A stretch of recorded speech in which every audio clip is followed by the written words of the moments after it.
Yeah, and I think that may. 35-mile zone. 35 and the 25-mile zone was he speeding. Hey, let's do this here. Let me finish and then I'll let you come and make a case. All right? So, we will talk about the similarities to Freddie Gray, but the one thing I just want to express to you is that it shocks the conscience. Because even when the officer went back there after he stopped the car, Scott, he said, you know, what happened? And Randy told him, I fall. It was very clear. And I can't move my arms. Why don't they believe us when we tell them we're injured? When we tell them that they brutalized us. You know, they didn't believe George Floyd when he said, I can't breathe 20 times.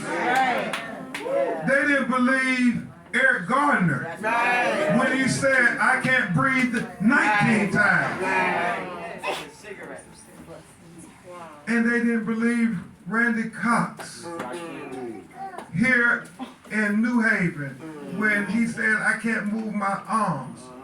And then subsequent, instead of getting the EMS there on the scene, we all saw the video, they drove back to the detention center.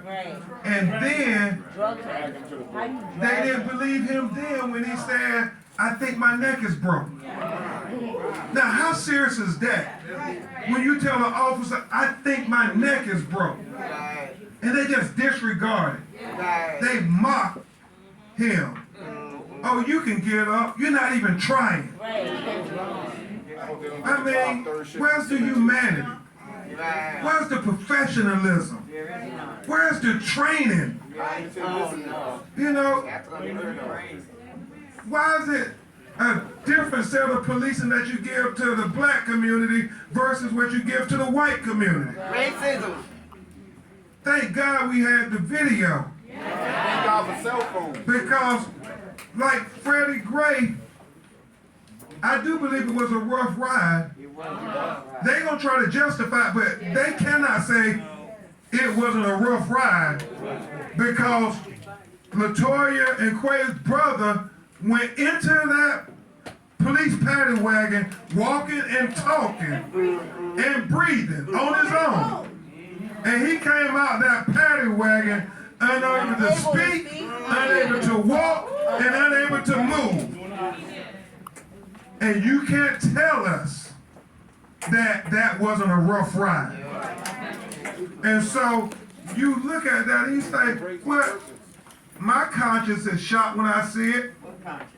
I think most good people who look at that video, their conscience is shocked. The question is, why are the police officers shocked?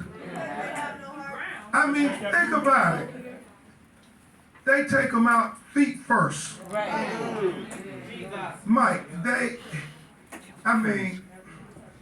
exacerbating the injuries.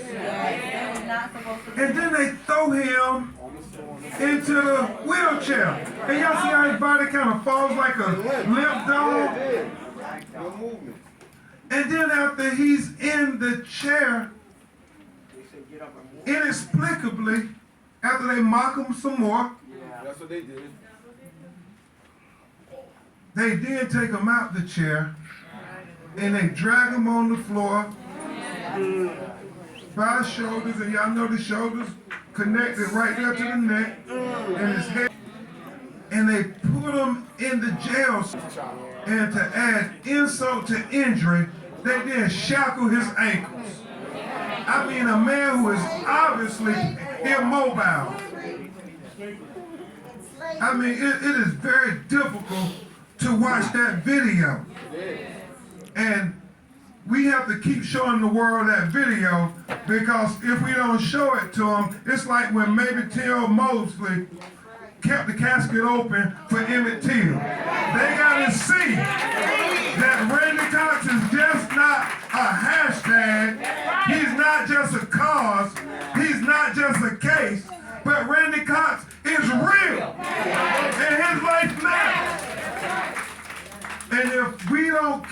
showing that video, they would try to sweep it under the rug. They would try to assassinate his character. I was very happy when at the press conference today, Jack reminded them that we've seen reports in the press that they say he is a convicted felon. That is not true. That's right. They're so quick to try to get that scarlet letter on our people and call us a convicted felon. He is not a convicted felon. But even if he was, even if he was one of the hundreds of thousands of brothers who they give trumped up charges to and labeled convicted felons, even if he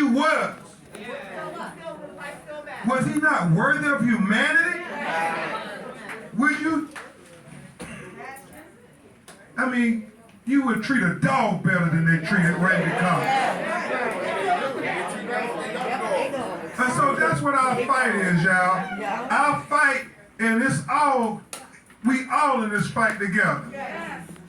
The community fighting in the court of public opinion, our legal team fighting in the court of law, our state lawmakers fighting in the state legislature, and our national civil rights leaders like Scott fighting on the nation's stage to say that the constitutional rights apply to Randy Cox.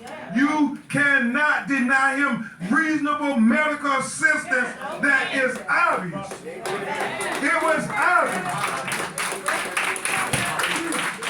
You cannot just have deliberate indifference when it comes to black people because you think